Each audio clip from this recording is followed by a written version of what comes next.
So, you want to overcome procrastination, but you've been doom scrolling through YouTube instead of working on that task, and somehow you've stumbled across this video. The irony isn't lost on me either, and I've been there myself. That feeling of guilt and self-criticism when you know you've wasted a shitload of time chasing butterflies instead of working on that goal. And if I'm right, you've already tried the hacks and self-help advice, and that's only led you to more frustration. Beating procrastination doesn't take some game-changing modern hack given to you by a self-help guru.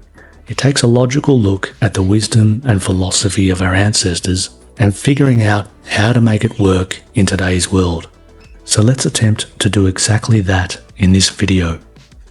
To properly overcome procrastination, we first need to understand it and to find the root cause for ourselves.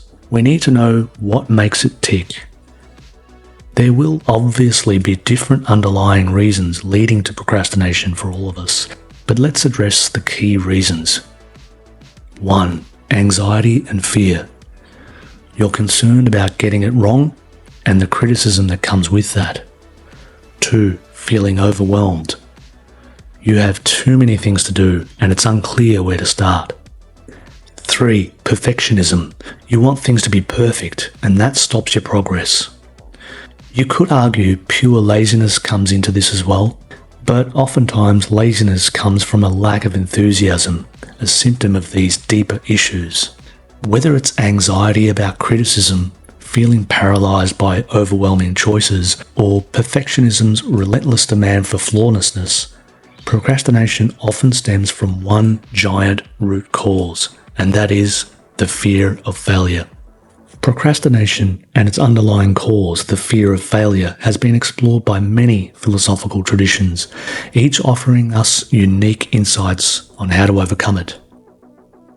Stoicism teaches us to focus only on what we can control, our actions and mindset, while existentialism emphasizes living authentically, valuing personal growth over societal measures of success. Taoism encourages flowing with life's natural rhythm, and Nietzsche views failure as a necessary step toward progress.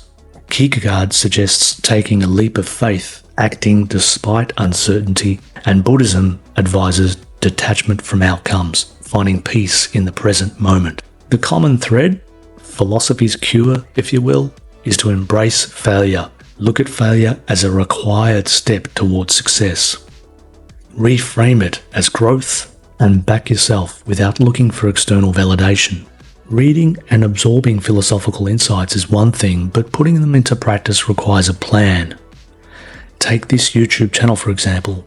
I set it up back in 2020 and the fear of failure led me to procrastinate for 4 years until I decided to synthesize all the great philosophical insights at hand into a small plan.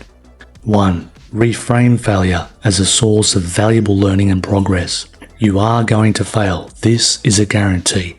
Accepting this up front helps us reframe failure as a valuable part of progress.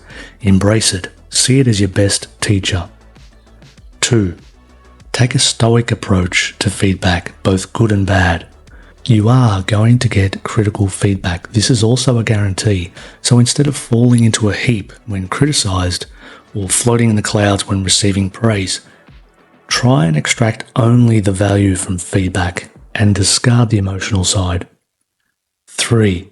Reject perfectionism. You may have heard of the aphorism, perfect is the enemy of good. Think about the adverse effects of striving for perfection.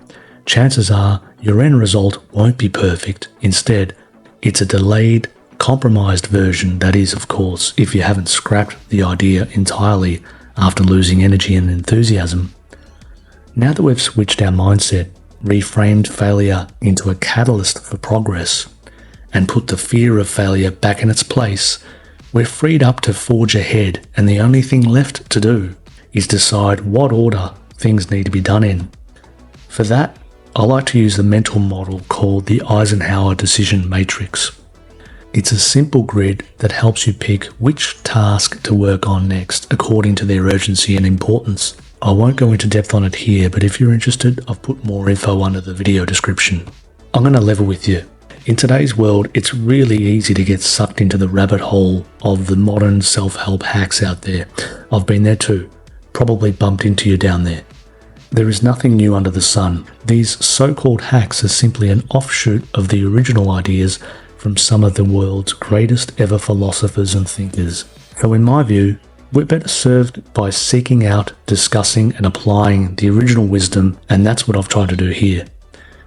So if you're still with me, here are some key takeaways on how I believe philosophy can cure the ills of procrastination. I'm going to leave this on the screen for about 30 seconds for those who found it useful. And if you have any other insights on how philosophy can overcome procrastination, I'd love to hear your thoughts in the comments.